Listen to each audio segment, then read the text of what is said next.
Hello, sports fans, and welcome to another edition of Scott Sports 101. I'm Scott Trella. We'll talk Browns and NFL football, Cavs and NBA basketball. We'll talk Tribe and Major League Baseball.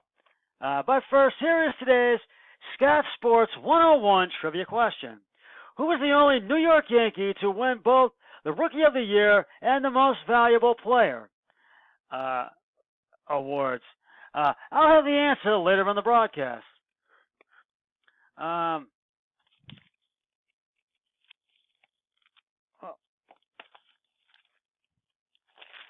Turning to Browns news right now.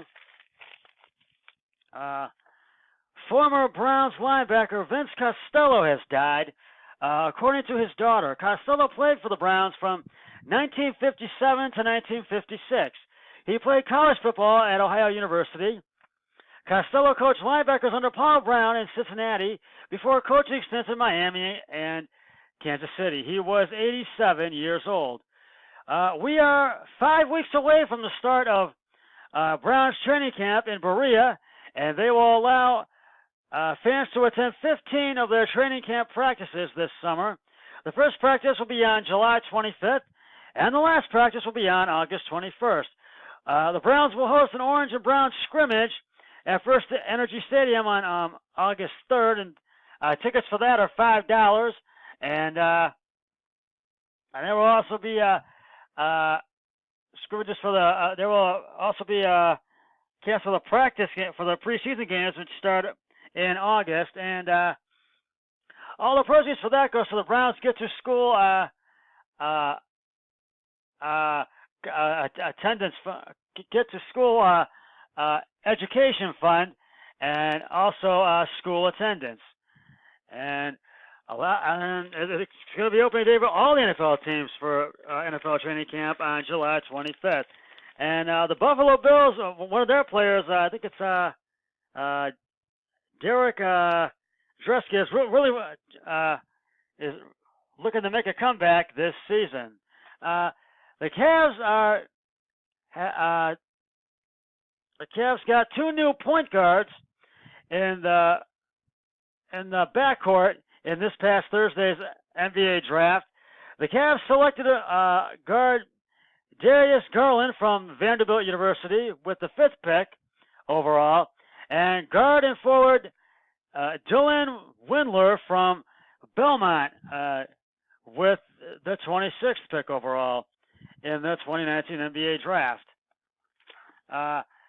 Garland averaging 16.2 points on 750 shooting, 478 clip shooting from 3-point range, 3.8 rebounds, 2.6 assists. Windler averaging 13.2 points on 541 shooting, 7.8 rebounds, and 2 assists, and 1.0 steals. So I said they pretty much. Garland put out some big numbers with Vanderbilt, and he played in 24 of their games, including their opener. And Windler put up some big numbers with Belmont and played in 26 games with them. So all I can say is that I think we're going to see a lot of improvement in the backcourt, and we'll see some improvement this season. And welcome to Cleveland, guys. The Tribe got the sweep of the Detroit Tigers today at Progressive Field. Zach Plesac was on the hill for the Tribe today. Plesac went 7 innings, giving up 5 hits, 1 earned run, and striking out 2 batters. Then the bullpen went to work and closed the door and got the sweep on the Tigers.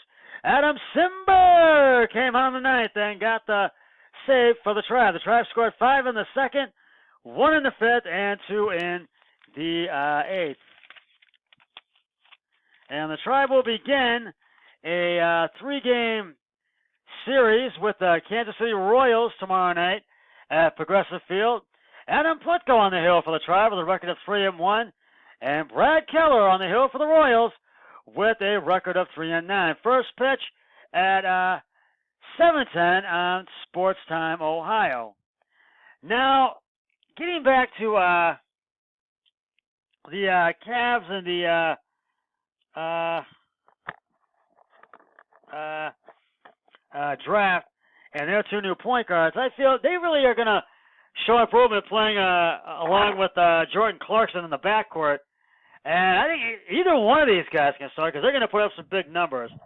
And also along with Colin Sexton as well.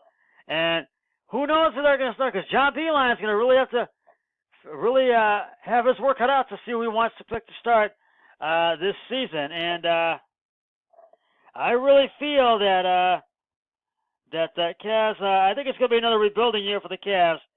But I think we may make the playoffs this year. You never know.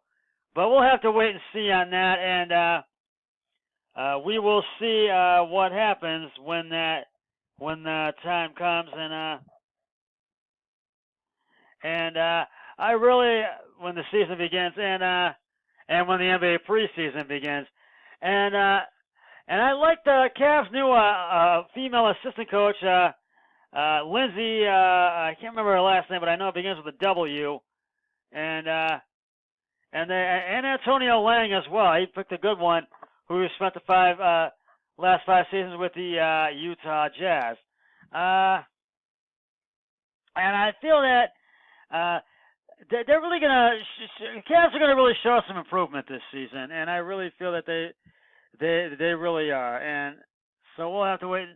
We will see what happens when the preseason begins in mid-October, when the regular season begins at the end of October and early November. Now, getting back to the Browns and training camp,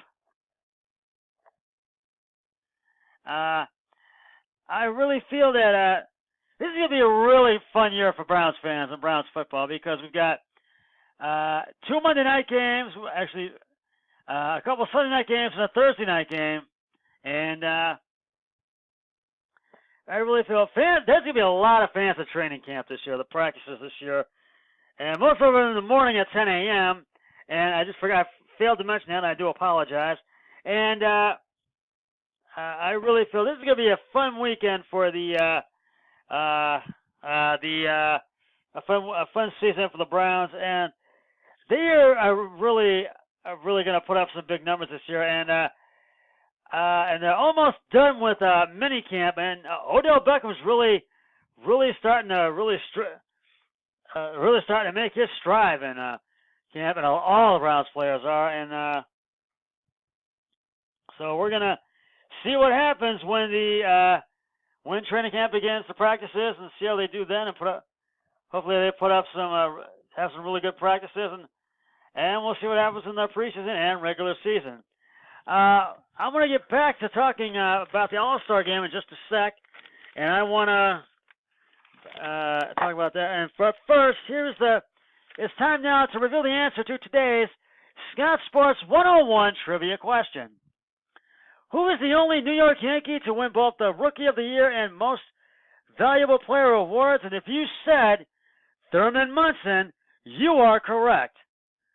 Thurman Munson, considered the heart and soul of the Yankees, Thurman Munson was named the first team captain since Lou Gehrig, and he led the Yankees to 3 consecutive World Series appearances from 1976 to 1978, and 2 consecutive World Series championships from 1977 and in 1978. I'll have another trivia question on my next broadcast, so stay tuned for that.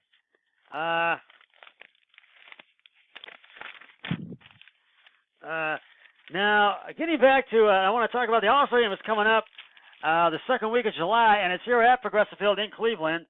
And I'm hoping that we need to really re-sign Francisco Lindor to a long-term contract, but I hope he makes the All-Star game. I'd like to see him make an appearance in the All-Star game. So we will see what happens when that happens and during the second week of July. And we'll see who wins the home run contest and all of that. And I really hope a lot of our Indians make the All-Star team, so for the American League. Well, that's just about going to wrap it up for this edition of Scott Sports 101. I'll be back with another podcast, I think hopefully on Wednesday. But until then, Always remember, be a team player each and every day, in every way possible. So long, everybody. 3, 2, 1, I'm done.